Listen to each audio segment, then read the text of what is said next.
So today we are at Top Flight Aviation here at JZI in Charleston, and we are getting a few things done. One of which a lot of people don't check, are the mufflers.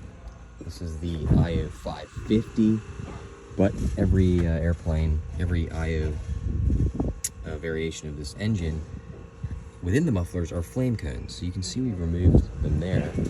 We're gonna walk over here and I'm gonna show you what it should look like versus what it did look like. And a lot of people have this problem and they don't realize it.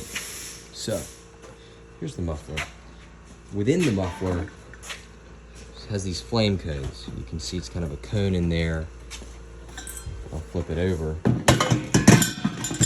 You can just see it like that.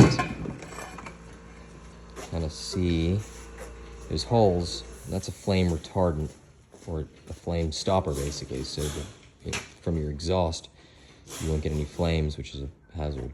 So that's the new one we're putting on, and here's the old one.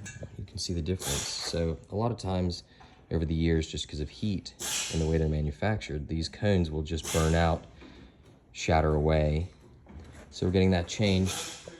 I'd recommend you check that. You can easily do it with a flashlight. Just look up your exhaust, and if you see them, then it's good, and if not, you should probably get it changed. It's not an expensive repair, but it's a necessary one.